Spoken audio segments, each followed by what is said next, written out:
investigation.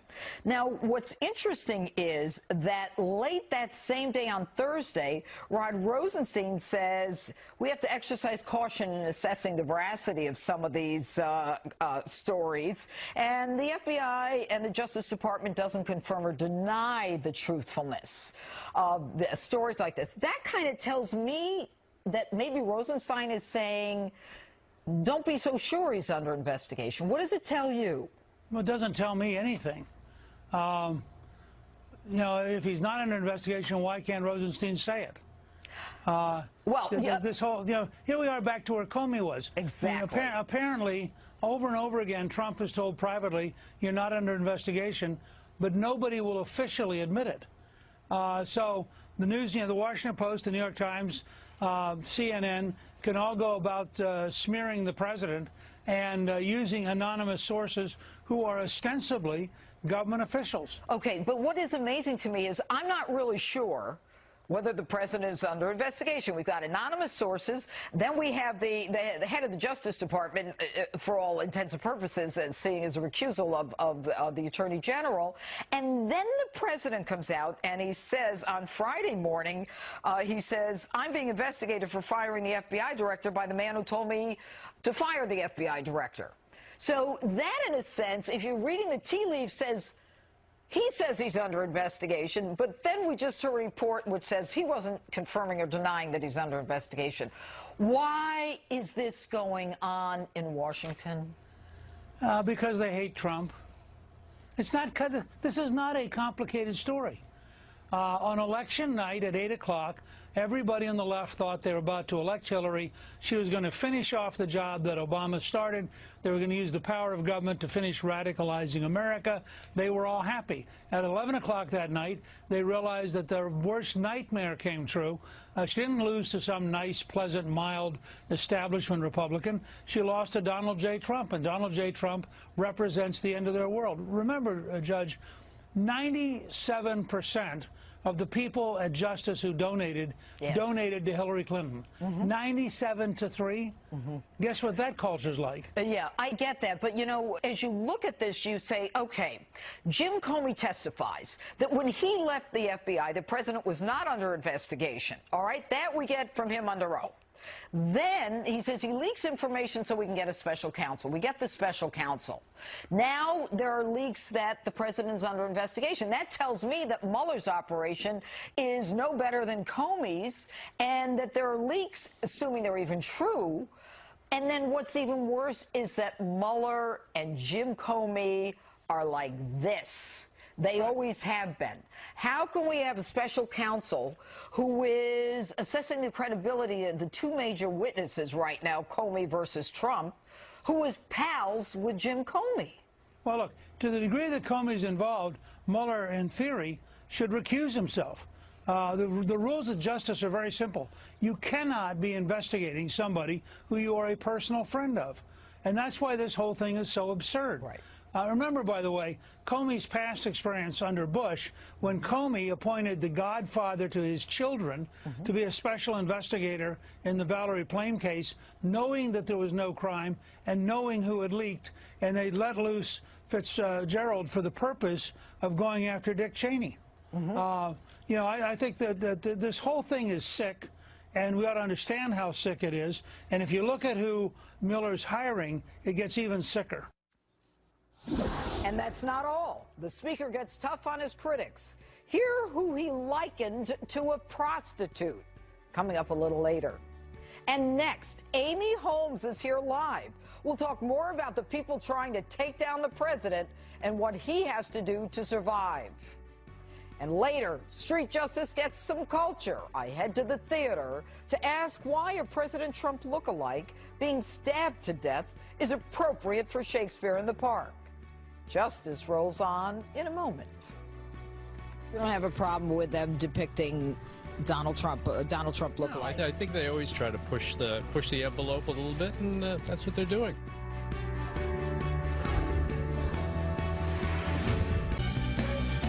Developing tonight, a disturbing rise in vicious liberal rhetoric since President Trump has been in office. Even the horrific shooting this week at the congressional baseball practice being linked to a shooter who expressed his angry partisan politics. Joining me now with more, Rasmussen Report's political analyst, Amy Holmes. All right, Amy, good to have you here on Pleasure Justice. to join you, Judge. Oh, thank you. Listen, the rise in the violence on the left, is this something that is exacerbated in recent times, or is this something that we've been watching? Well, I think we've been watching it grow. If you remember the Occupy Wall Street protesters, they were engaged in some serious vandalism. But at the time, the mainstream media, their allies in the Democratic Party, they tolerated it because they thought it was leading to the same ideological end. And you know that Bernie Sanders, of course, got all of that support among young people using Occupy language. But Occupy in many different areas around the country was a very violent movement. It was not just a peaceful protest. But that was an attack on property. Now we're seeing an attack on life and liberty. But you know what's interesting is that with Occupy Wall Street and now as we move toward more violence on the left, the left always criticized the Tea Party. Right. And they were violent and they were rednecks and they were rebels. I can't think of one thing that a Tea Party member did. I think once they called someone a name. Other than that. Right. And if you remember in the campaign, there was so much rhetoric. Oh, Donald Trump is using this very heated, hot, passionate rhetoric that could lead to, well, what we're finding out is actually the violence that we're experiencing is on the left. And I think a part of that, Judge, is because of this entrenched mindset that the November election was illegitimate. There's been this idea on the left from the day that Donald Trump was elected that they're going to try to get him out of office by every means necessary. So for those people who are on the fringes, emotionally or psychologically, they hear this constant drumbeat that Donald Trump is not our legitimate president, that he is a mortal danger, and, if you want to get rid of evil, well, they think that they're going to eradicate it. Almost like you're being an American, Right. An American hero if you take him down. Right, and, Judge, there's when you think that your opposition is not merely wrong, but evil, wouldn't that then inspire you to eradicate that evil? But you know We've what lost I think the is ability to compromise and talk. What's so interesting to me, Amy, is the fact that, they all come out and say, even though this guy hated Donald Trump, we know he did. He had an agenda. He used to march against Donald Trump. He had a hit list. I call it a kill list. Yes. Some people on the left are saying, well, maybe he wanted to have a meeting with these congressmen. Who is saying that this is absurd? And if anything, when I've been thinking about this, he hoped that the body count would be higher. And I don't know if he knew that there was going to be Capitol Hill police firing back. He might have thought that he was going to survive this massacre and go on and commit more. We don't know. When they liken him to Jared Loughner was a paranoid schizophrenic. Yes. This guy is a focused, determined, he's got an end in sight. Yes. He hates Republicans, corroborated by the culture that are allowed to hate Republicans. Right, and Judge, you know more about this than I do, but we saw that there was premeditation and planning. He knew that there was going to be baseball practice at that baseball field at 7 in the morning. This is not someone who was hearing, voices in his head and thought aliens were directing him to do this. He had a hit list, and he committed political assassination. That's what we know about this man.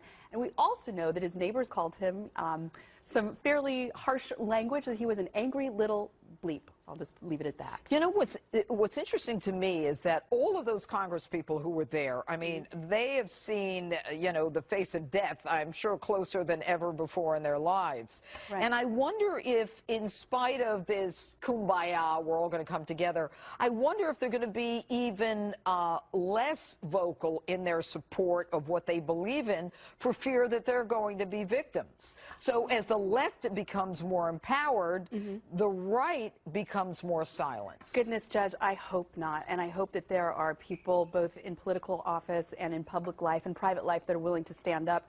My cousin is a student at Evergreen State College, and she regards herself as a liberal, and she very bravely signed an open letter against all of this vitriol and bullying and viciousness that she's seeing happening on her campus. And I have to say, I'm very proud of her. Well, unfortunately, there are not many college students who feel that comfortable doing that. But anyway, I want to thank you, Amy, for being with us. We look forward to having you back on Justice. Thanks so much. And street justice is still ahead, plus part 2 of my interview with Newt Gingrich. Hear his advice for President Trump about tweeting. But next, Donald Trump Shakespeare, liberal takedowns. We'll get into all of it with our panel. Matt Schlapp and Chris Hahn on deck as justice rolls on. From America's News Headquarters, I'm Robert Gray. House Majority Whip Steve Scalise continues to improve just days after a shooting left him critically injured. Doctors say that Scalise's condition has been upgraded to serious following yet another surgery. He's also more responsive and is speaking with loved ones.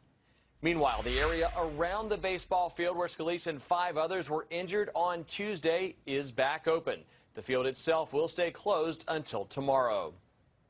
58 people are confirmed or presumed dead after that massive inferno in London's West End earlier this week.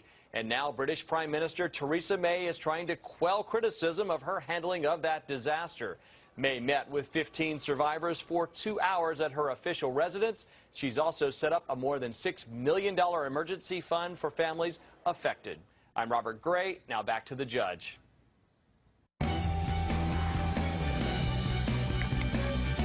Welcome back to Justice. Another big week of news and politics, which means a lot to talk about with my panel. So let's get right to it. Joining me now, ACU, American Conservative Union Chairman Matt Schlapp, and former aide to Senator Chuck Schumer, syndicated radio host Chris Hahn. All right, guys, I want to stay with the topic a little bit. I am very concerned about the acceptance of the violent rhetoric on the left. Chris, please tell me that you are as well. I don't like violent rhetoric at all, Judge. I didn't like it when it was aimed at President Obama. I don't like it when it's aimed at President Trump. We could disagree and vehemently be opposed to each other and do it in a civil way. I often argue with you guys. I've been arguing with you for 8 years, Judge, but I love you. Same thing with you, Matt. You love Matt, too? All right, Matt. Of course. I love everybody. A lot of love in my heart. He loves me but you know he what? thinks I'm with the ACLU, I guess. I don't know. Oh, but, You are. I just... All right, guys, here's my concern, Matt. My concern is that, you know, everybody's talking the big game right now, and I'm not going to say is it going to last because everybody's got an opinion, yes, no, it doesn't matter. But my concern is this. As the right is being silenced in ways that we are unfamiliar with, from the burning of a building or an attempt to at Berkeley, from a police stand down and no arrests made there, to the Kathy Griffin, to all this craziness, where do you think this ends? I think that the culture is in a really bad spot. I think that we've lost the ability to have respectful discourse. I'm going to say something that's not going to surprise a lot of people. I think it's a bigger problem on the left. I think that they think that Donald Trump is an illegitimate president. I think they think that there's no boundaries for people once they call them haters. And I think it really needs to stop. You know, one rodeo clown had an Obama reference in his costume, and there was a nationwide outpour, and he had to stop. That wasn't even about murdering or death or blood. I remember that. Any kind of making fun of any Democrat is immediately stopped. But the left has got to stop this, Chris, and you need to call them out. Chris, you disagree? Matt. Well, Matt, I know that Matt was alive for the last 8 years. I debated him on this show a lot during the last 8 years. There was a lot of vitriol on the right. And now the left is kind of taking it a little bit to, not from you, but you know it was out there, Matt. Chris, stop. Give me an example. Give me an example of the right being as outrageous as the left holding a decapitated head of the president. Stephen Colbert is saying the president is a CO whatever holster for Putin. Give me an example of the Democrats doing stuff like that. Shakespeare. Wait a minute. The most of the United States in the White House.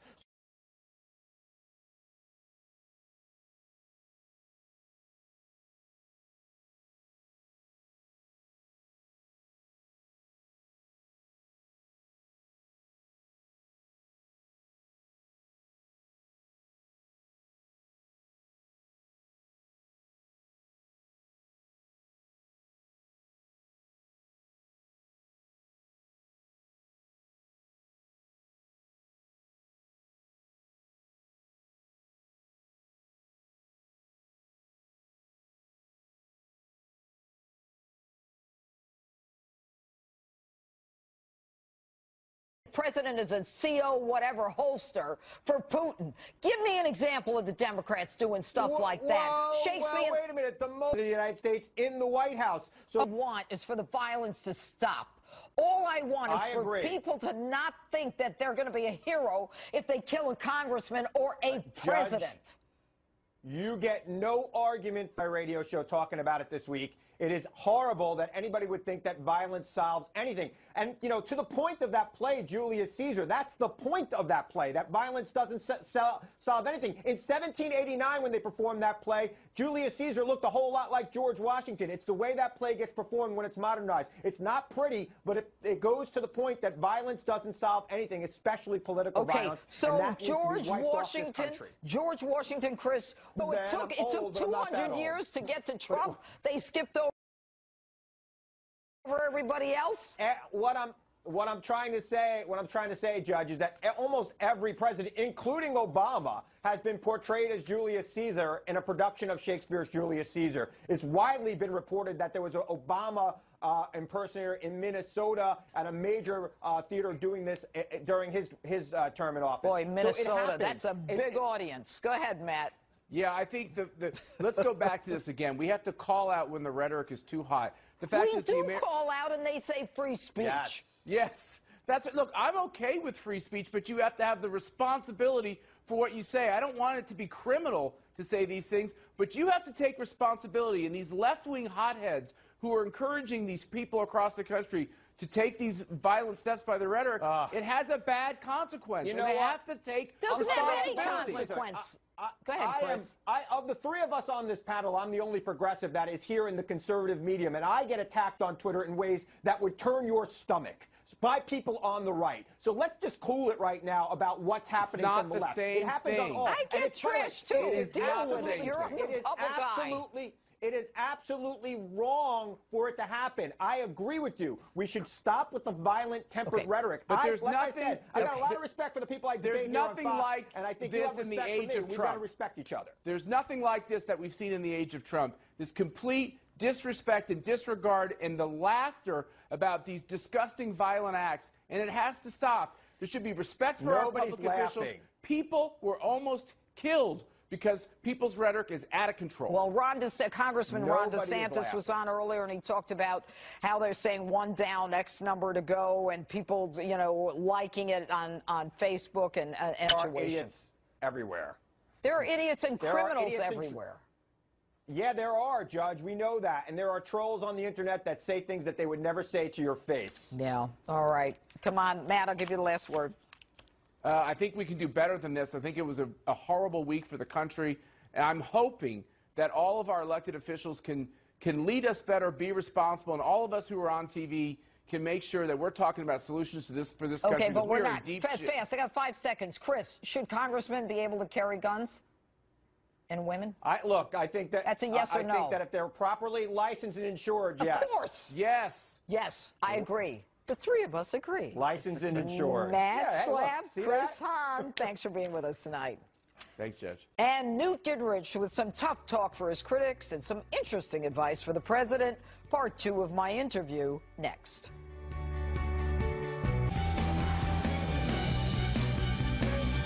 Welcome back to Judge Interview with former Speaker of the House and Fox News contributor Newt Gingrich. Among other things, we talked about all the holes in this so-called investigation into the White House. I don't know if this is reflective of the left, but it kind of reminds me of Benghazi with the Accountability Review Board, where Hillary Clinton and the State Department says, we want these two individuals to run the investigation. Meanwhile, we know they're Clinton pals, and they never even talk to Hillary because they're conflicted. Look, one of the people they've hired, that Mueller's hired, actually worked for the Clinton Foundation fighting Freedom of Information Act requests. Now, think about that. If you want a guarantee of non-transparency, why don't you have the person who is defending the Clinton Foundation against requests for transparency? Well, and that is, I think the whole thing is just not making sense. But do you think that the president is overreacting? Do you think that he should just stop getting in the middle of this stuff? I think if the president set a goal of spending the next 30 days tweeting about positive things. The great reforms of the Veterans Administration, the new program he's got for Cuba, the things he wants to do for infrastructure. Yep. Just spend 30 days and for 30 days say, I'm not going to send out a single negative tweet. He would be 100% better off than continuing down the road he's on right now. Okay, so who tells him to not tweet anymore? Well, hopefully you and I just did. But here's the problem. You know, when you come out and you defend the president or speak on his behalf, not even defending him, interpreting the world from you know, Speaker Gingrich's view, then what happens is you got a Joe Scarborough comes out and says, hey, Gingrich, what is the price of an ambassadorship? As if because your wife Callista is being nominated to be ambassador to the Vatican, that this is like payback. You're taking care of Donald now because your wife is getting this.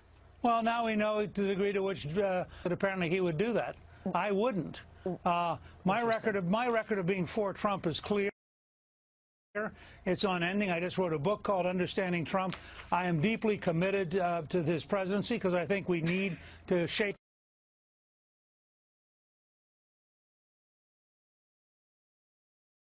I wasn't as good as he is. So there's a long continuum from my support for Reagan to the contract with America to Donald Trump, and I would challenge Joe Scarborough, who knows me pretty darn well, to be honest about this. Yeah, let's talk about the book. If I want to understand Donald Trump, why do I buy this book, Understanding Trump? Well, I think I'm somebody who knows him pretty well. I have studied him. I worked with him in the campaign. I've advised him all through the first 6 months of his presidency. This is a real effort to be tough-minded but fair and to try to really understand. This is the most, I think, unusual president since Andrew Jackson. He's good. He's a very disruptive figure, which is good, but he's very different because he's not just a businessman.